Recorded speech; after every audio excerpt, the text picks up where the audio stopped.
Mwiriwe neza bakunzi ba F1 TV. Kuruyu munsi tugiye kubatangirira inkuru iri ku rwego rwamajwi yitwa Ubuhamya bw'Irari. Iyi ni episode ya mbere.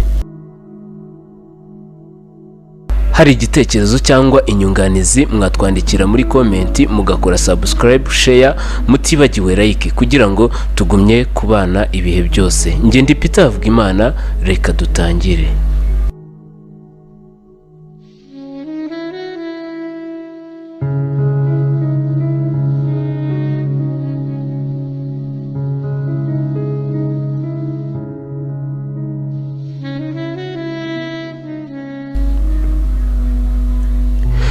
Umwe mu bafrendi bange yansabye ko ubu buhamya bwe nabubabwira wenda harabo bwafasha. Yagizati, Kurubu ndi umumama w'abana babiri, mbana na mama gusa, papa we yitabye Imana nkiri muto. Ubwo nigaga mu mwaka wa 4 segonderi, nari umwana witonda kandi w'umuhanga. Sinakundaga abahungu. Icyo nashyiraga imbere ni amasomo gusa. Nahoraga niturije cyane kuko iwacu twari mu muryango ukennye ariko bitari cyane.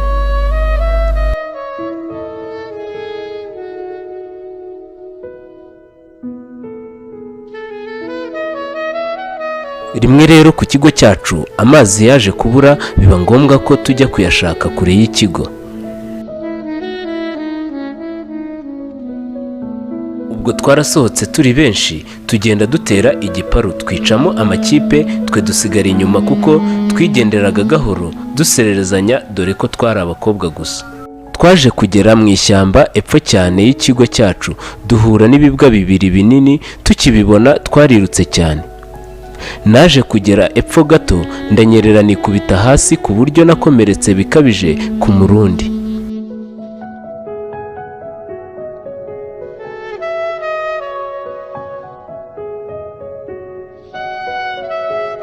Ako kanya uko nakaguye za mbwa zahise zingeraho, gusa ruguru hahise haturuka umwana w'umuhungu wigaga mu mwaka wa 6, ahita azikanga ziriruka, nuko aranterura ansubiza mu kigo.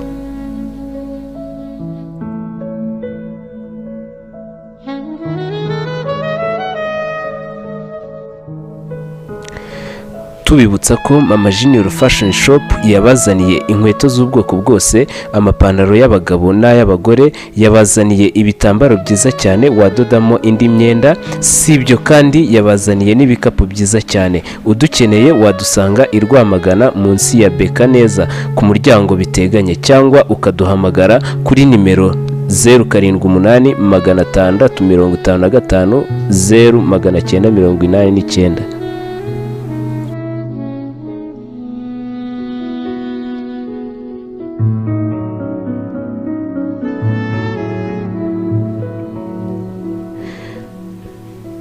Tugezeyo anyambika indi myenda, nuko arakomeza anjyana kwa muganga. Twagezeyo baramfuka, nuko yikoza hepfo gato anzanira ji n'imigati 2. Hanyuma dusubira mu kigo, agenda ndandasa. Ubwo tugeze mu kigo ahita afata ijerekani nawe ajya kuvoma, njye nsigara ndyamye.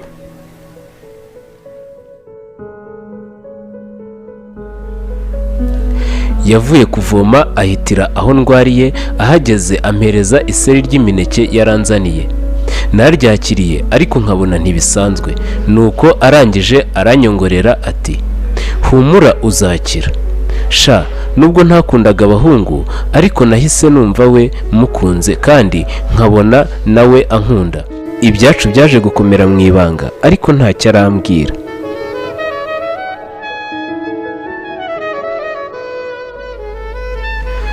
Ubwo habura icyumweru ngo dusoze igihembwe, yaje kunsanga muri karase ambwira ko yifuza ko tuzatahana, dore ko we yatahaga Gitarama, njye ntaha i Kigali.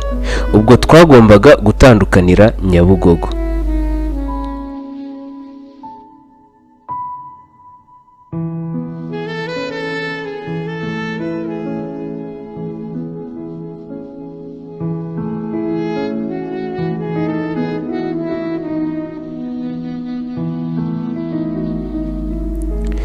nanjye sinamwangiye, narabyemeye, gusa nkumva nshimishijwe no gutahana nawe, dore ko nanjye nari nsigaye mukunda byasaze. Umunsi rero waje kugera ngira n'amanota meza, ayabonye yahise yiyemeza kundihira tike, nuko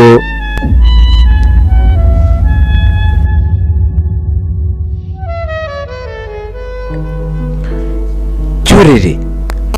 Ese uyu muhungu yaje kujyanaho uyu mukobwa? Ni mu gice cya kabiri.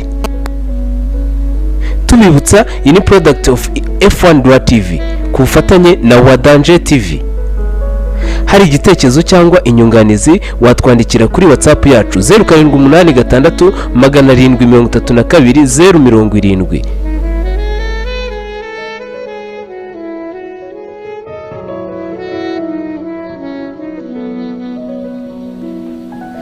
Tubibutsa ko ubu ushobora gukoresha video y'indirimbo, iy'ubukwe, BD cyangwa event zitandukanye ku giciro gito cyane. Gana F1 TV. Dukorera i Rwamagana mu nyubako yahoze ikoreramo akarere ka Rwamagana, kuri ubu hitwa Yego Center.